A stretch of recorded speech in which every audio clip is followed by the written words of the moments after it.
What's going on, everybody? Striving Emperor here, and man, what a chapter this was. We go on a 1 month break just for Oda to come back and give us this banger. This chapter right here, in my opinion, will go down as the catalyst that causes the eruption that the One Piece world is about to endure. So much was thrown to us in this chapter, man. It's crazy. Oh my god. This chapter right here is a pure banger, and honestly, like Oda said in his letter, from here on out, we're going after the One Piece. It's all about the One Piece. The final saga has kicked off, and things are gonna get real in the One Piece world. Like, it's time. Oh my god, Let's not waste any more time. Let's start discussing this chapter, man. So, chapter 1054 pretty much picks up exactly where chapter 1053 ends, with Green Bull slowly approaching the flower capital. And this section here is very interesting. So as he's slowly approaching the flower capital, he gets intercepted by the Scabbards. And of course, the Scabbards, they don't know much about the outside world, but they do know about the Marines, and they do know the Marines are the enemies of the pirates. So they intercept Green Bull in order to stop him from getting to Luffy. And this section here, we get to learn about Green Bull, both his ability and a little bit of his mindset. So he starts transforming into a giant tree, and in terms of his ability, he's a Logia. He ate the forest fruit, so he's a forest man, which means he pretty much controls everything in nature. Like, his devil fruit power is incredibly powerful and incredibly dangerous. Water is one of the key elements of the world, and when you think about the forest and trees, that's another key element in the world. And the fact that he has complete control over that, he can create trees wherever he wants, bring life to the ground, whether it's burnt or not, he can bring life to any sort of grounds. We saw he can create vines. He can turn into a giant tree himself. He can create an entire forest. We don't know the true capabilities of his devil fruit just yet, but just imagining what type of devil fruit power that is, just a forest man, the man who's able to create life. It's scary. So yeah, he's really got a dangerous devil fruit. And as he's transforming, he starts speaking to the samurai, and we really get to, get an insight into how this guy thinks, his mindset. He starts talking about the samurai. Do you have any idea what's going on in the outside world? Do you even know how the outside world works? In the outside world, the celestial dragons are God. They rule above all of us. Anybody that goes against them must be killed. They must be gotten rid of. And he continues to go on and on with that, and he starts saying some messed up things, man. Like, he starts talking about how, the people of the higher class should always be able to rule those of the lower class. That's how it's always been, and that's how it's supposed to stay. And he says this line that really was just out of pocket, man. He says, prejudice births stability. It breeds stability. So discrimination and prejudice helps keep stability in the world. He is of that mindset. This dude's a bigot. He is a sick man. Prejudice breeds stability in the world? He's perfect.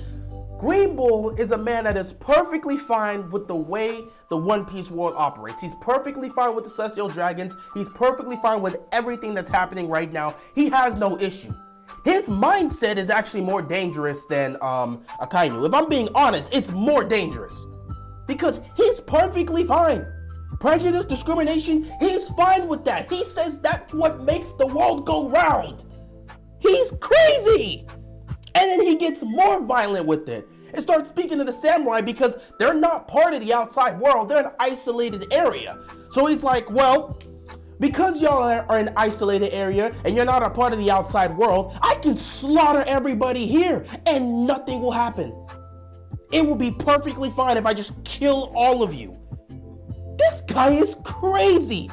So yeah, we get to see Green Bull's mindset, and let me tell you, this guy is he's a real sick man. So he's transforming, and his vines and branches are going everywhere, and the Scabbers, of course, they're defending themselves as these branches are coming to attack him. And after he finished saying this, here comes Yamato, and Yamato just bangs him right in his head with that kanabo, and his head, boom, crashes into the ground. He gets back up and is like, ah, man, that hurt. That hockey of yours is really something. Whew. So now Yamato introduces himself to Green Bull. Is like, I'm Yamato, Kaido's son. And the reaction that Green Bull had was very interesting because I thought about it and I'm like, Yamato's never left the island of Wano. We've never seen Yamato actually go sail the seas because, Kaido's always kept her in Wano. So the world government probably doesn't know of Yamato's existence. And because of that, Green Bull hearing this information definitely has to be shocking. And it's very interesting. I'm surprised they actually don't know about Yamato, which I would think they would. But the fact that he's reacted to that like that just made me believe that the world government probably does not know of Yamato's existence. Or maybe it's just Green Bull because, again, he hasn't been here that long. He's been an admiral for, 2 years now, or at least about 2 years, because somewhere during the time skip, he became an admiral. So maybe no one told him about that, or maybe the world government just doesn't know of Yamato's existence. After that, here comes Momo in his dragon form, and he proceeds to try and attack Green Bull with a Boro breath, and a tiny little flame came out. And when I first saw the attack, I'm like, oh my god, is he really about to pull it off? No way. He's been utilizing this dragon form for a couple months. He just turned into a giant dragon this arc because of Shinobu's power, so no way he could pull off a Boro breath immediately. And yeah, we were right. So nothing happened, and Green Bull was just confused. Momonosuke then immediately panics and then charges right at Green Bull, bites him, and starts talking about how he's gonna drive him away from this land. It's been 20 years, they've been through a lot. We're not gonna let you come in and ruin this. And he's trying to drive away Green Bull, but I don't think that's gonna happen. I don't expect much from that. And Yamato's trying to help, but you get this scene from Momonosuke where he's like, Yamato, stay back or stay out of this. Apparently, I don't know, maybe he just wants to be the one to handle this because now he's trying to take this role of the Shogun, whatever it is. But that whole interaction is very interesting. I expect to see more of it in the next chapter because one way or another, Green Bull has to be either driven out of Wano or just held off enough for the Strats and everyone else to escape. I don't know what's going to happen with that. That's interesting. We'll see what happens moving forward. We then move on to a next scene, and this is where things just get crazy. So we move on to the next scene, which is taking place outside of Wano, just around the waters of Wano, pretty much near it, where we see a certain ship. And I'm like, wait a minute, that ship seems very familiar. Oh my god. It's the Red Hair Pirates. So Shanks' crew is outside of Wano, and it seems like they're slowly approaching Wano. Is this really happening? Is Shanks going to Wano? What's happening here? You go up, you get the following scene where you have Lucky Roo and Yasop and all the other main guys of Shanks' crew. They're sitting there talking, and they're like, man, it's unbelievable, but he really is one. Shanks, it's time. We gotta go meet Luffy. He's really become a great pirate. And I'm thinking, you know what? That's true. He really has become a great pirate. He's an emperor now. He has the same title that Shanks has. Once you become an emperor, the only thing that's left is to become the Pirate King. Okay, it's Emperor then Pirate King. So yeah, there's nothing else Luffy could do to prove himself to be a great pirate other than becoming the Pirate King. He's already become that now. Now that he's an emperor, he's truly a great pirate. He's known about around the world. He's got the highest title a pirate can get other than being the Pirate King. So yeah, Luffy's arrived. This is his moment. He's finally become that great pirate that Shanks told him to be. When they made that promise, when you become a great pirate, return this hat to me. Luffy has achieved that. He's become a great pirate. So because of that, the promise has technically been accomplished. So maybe it's time for Shanks and Luffy to finally meet. And the funny thing about this is while they're having this discussion about it's time to go meet Luffy, you get this scene from Yasopp and he's like, hold up, wait a minute. I don't think I'm ready to meet Usopp yet. And that was funny as hell. Can you imagine like an exchange between Usopp and Yasopp when they finally meet? Like, how is that gonna go? Because it's like, you left your wife and your son, and she got sick and was dying. You weren't around.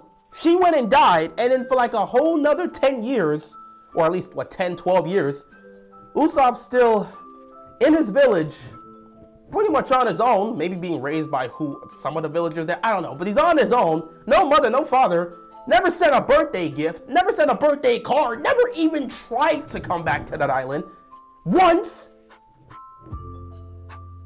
How would that go? And that's that's something very interesting to think about. And I could see why Yasopp is not ready to confront that, because he's been a terrible dad. He's clearly an awful dad.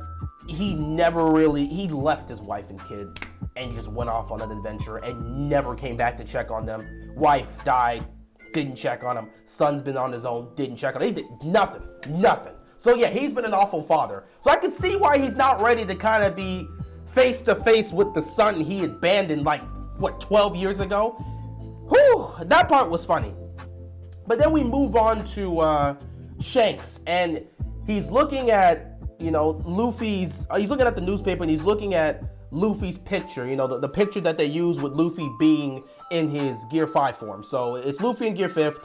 He's looking at it, and he starts reminiscing about the past. So we get a flashback of Shanks and the red hair pirates attacking one of the Marine, or at least maybe one of the Marines or one of the world government ships, because CP9 was on that ship, so I'll probably say more so a world government ship. So they're seeing it's a Navy ship, and of course Shanks who cares, keep going.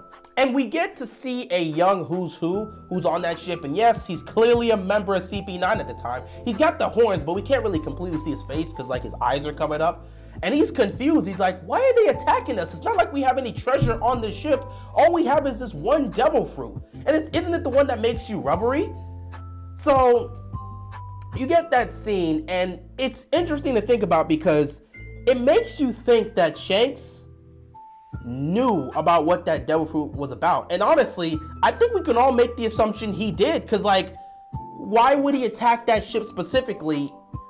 That's a Navy ship. That's not a pirate ship. So there's no real treasure you could look for there. That's a Navy ship. You wouldn't be attacking a Navy ship unless there's something on that ship specifically that you want. So that means he knows what that devil fruit is, and he wants to claim it.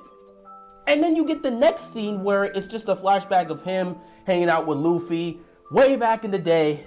And you're watching this scene, and you're watching the other scene, and you're thinking to yourself, is it possible that Shanks planned this? Did Shanks plan to steal that devil fruit and give it to Luffy, or somebody that may still carry the will of Roger? Was this his plan all along? Maybe it wasn't specifically Luffy, but somebody that carried the will of Roger. Was that his plan all along? Did he plan all of this? Is Shanks on some Kisuke Urahara Aizen type nonsense where everything is going according to his plan? People have been talking about Shanks being a villain. I don't know if that's the case, but I mean, if he planned all of this, I ain't gonna lie, that really is on some Aizen shit right there. Aizen would plan everything. He was so calculated. Even before, let me not get into some Bleach right now. Let's stick with Shanks. But if he planned this, man, woo, we gonna have to have a conversation.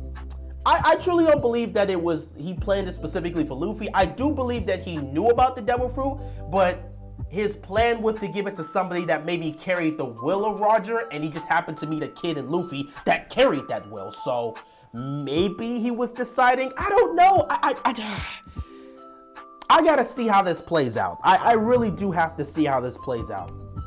So yeah, after the flashback, Shanks comes out and says, I have no intention of meeting Luffy here, which to everyone's shock is like, what? Oh yeah, there's also a scene with some of the other red hair pirates that, you know, are some of the newer guys that actually didn't get to meet Luffy and don't know about Luffy. And they're in the background, they're like, wow, I guess they really know the Straw Hat Luffy. I didn't really know that. And then another guy, he's like, they say he's some type of wild demon monkey. Like he can't be, he's just a menace, he's out of control.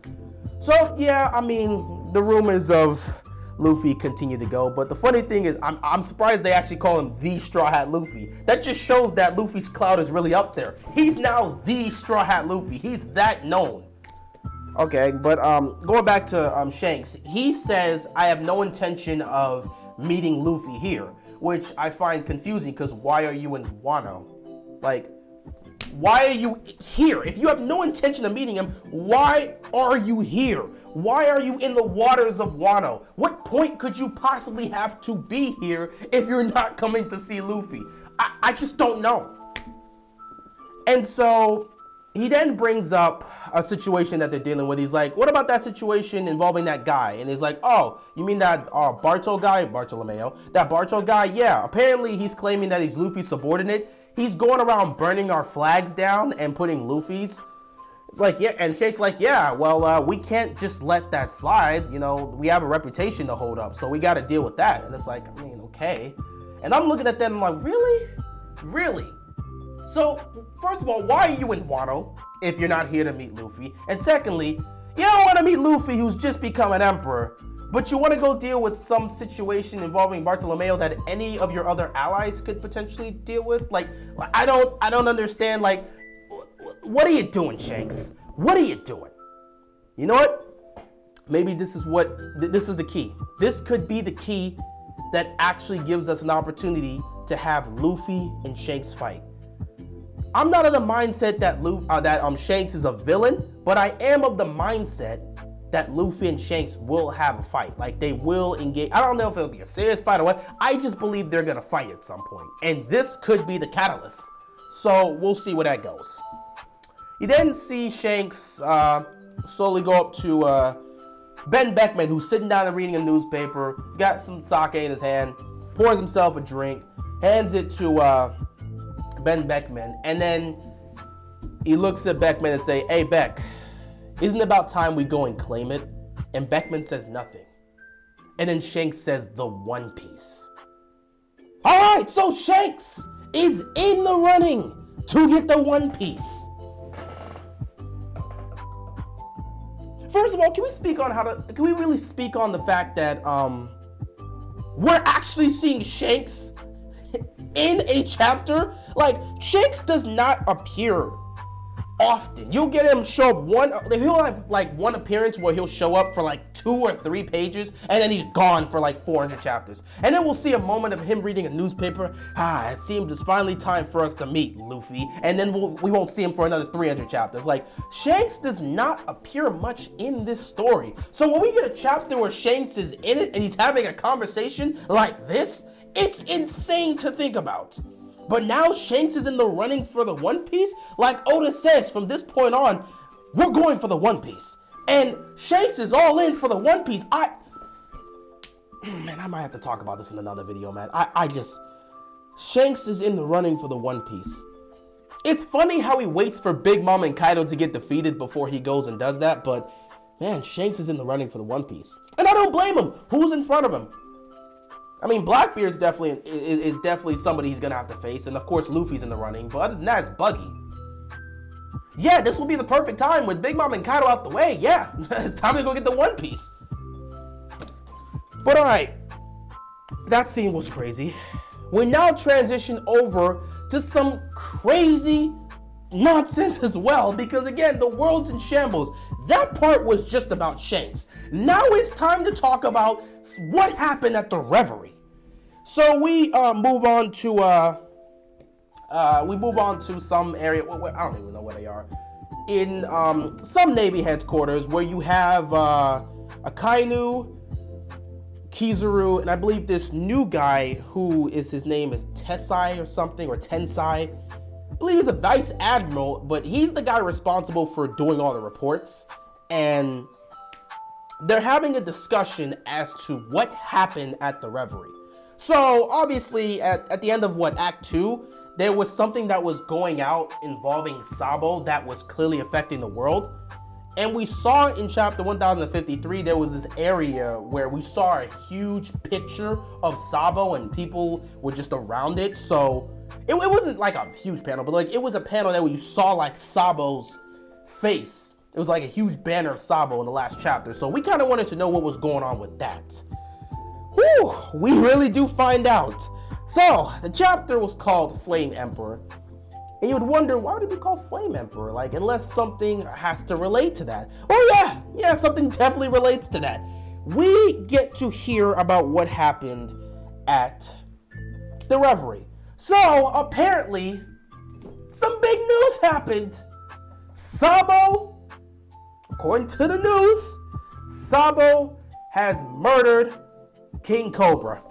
Vivi's father has been murdered by Sabo, according to the news. Not only do we hear that, we hear what happens at the Reverie is the Revolutionary Army basically take a huge W. So Sabo and the other members of the Revolutionary Army that snuck in, basically, they went around tormenting some of the Celestial Dragons and burnt down their flag, declaring war against the Celestial Dragons. They also engaged in battle with both Green Bull and Fujitora and somehow managed to escape both of them while also rescuing Kuma. So Cobra gets killed by Sabo. They burn down the flag of the Celestial Dragon, thereby declaring war against them. They face off against the two admirals that were there in both Green Bull and Fujitora, find a way to escape their grasp, and rescue Kuma. That is a huge success. A huge success. And because of the events that took place at the Reverie, Sabo is being seen as the mastermind behind all of it. He's getting all the clout. And because of that, I believe, 8 other nations are also coming out and rebelling. And because of that, Sabo is now being treated like a god. They're calling him the Flame Emperor. So his reputation is now seen as somebody who's a deity. He's seen as a god. And they even said in the chapter that his fame and his notoriety is getting higher, or is being looked at higher than Dragon himself, which is crazy to think about. But because of everything Sabo did here and him getting credit for all of it as being the mastermind, he's being treated like a god. And everything's just going crazy. Also, during this situation, Vivi has disappeared somewhere. If I was to take a guess, I'm pretty sure the revolutionaries, took her alongside with them. And because of that, the ship that Alabasta brought here is still in port, and no one knows what's going on in Alabasta right now. We don't know if they're panicking. We don't know what's happening. They probably don't know what's happening. They're getting the news that their king has been murdered by a member of the Revolutionary Army and that the princess has disappeared. So things are probably going crazy there. And yeah, Sabo's seen as a god now. They're calling him the Flame Emperor. He's getting all this notoriety, even more notoriety than Dragon. But most importantly, the thing we got to take away from this is the fact that the Revolutionary Army just had a huge W. They just got the biggest W they've gotten the entire series. We finally got to see them do something impactful, and it worked out. They got to successfully rescue one of their companions in Kuma, and they got to declare war against the Celestial Dragons, and apparently Sabo murdered one of them. One of the Celestial Dragons, technically, in Cobra. So we'll see how that works out. But yeah, everything's in shambles. The Reverie was crazy. The Revolutionary Army managed to succeed. They got a huge victory here. And now the world is going through a massive change. And things are getting crazier. And even Kizaru mentioned it. Just as this is happening, his little brother, Straw Hat Luffy, gets named an emperor. So everything is going crazy right now. Things are in shambles in the world. You get this scene here. We have one of the people who's in support of the Revolutionary Army. His face is covered. He's over here screaming about about the greatness of the Flame Emperor, and speaking about how even the Flame Emperor's influence is being felt in the pirate world. The Flame Emperor's little brother just upheld. He just completely upheld their what's it called? Not even their rankings. I'll say their rankings or their formation or their stability. I would use that. Their stability, because they took down 2 emperors. So now the world is going through a huge change. And yeah, things are getting crazy, man. This chapter was filled with a lot. And we get this final scene here where you have Akainu kind of just looking outside. He's like, man, I picked one hell of a time to become a fleet admiral. Everything is going crazy. But you know what, I'll tell you this. I don't care what they do. I don't care what they throw at us. At the end of the day, we're going to respond and we're going to fight back. I'm not letting them get away with what they want to do. We will respond. And that's pretty much the chapter there. No break next week, thank God. So chapter 1055 will probably be crazy as well. This chapter was crazy. This chapter was epic. There was so much that was thrown in here. This is how you kick off the final saga, man. This chapter was fantastic, man. Just the fact that we got to see, we saw Green Bull utilize his powers, and we got to see his mindset and how he thinks. We got to see Shanks in a chapter for the first time in, what, about 200 chapters? Last time we saw him was when he was reading the newspaper of what Luffy did in Whole Cake Island. That was the last time we saw him, and now we have him here, and he's talking about wanting to go after the One Piece. That's crazy. And then you get news about what the Revolutionary Army did at the Reverie, and how Sabo's now seen as a god, and they're calling him the Flame Emperor. It's crazy. This chapter was insane. It was fantastic. I love it, and I just cannot wait for what happens next week. Man, I didn't expect to talk about this chapter this long, but woo! We needed to talk about this chapter, bro. It's the first chapter since the 1 month break. It's kicking off the final saga, and it was an insane one. So much information was thrown at us. So much epicness was given to us this chapter, and I cannot wait to see what happens next week. With that being said, I appreciate you guys. I'm gonna cut it here. Make sure to like the video and subscribe to the channel so that we can build this empire. And with that being said, that's all I've got, and I'm out of here, man. Peace.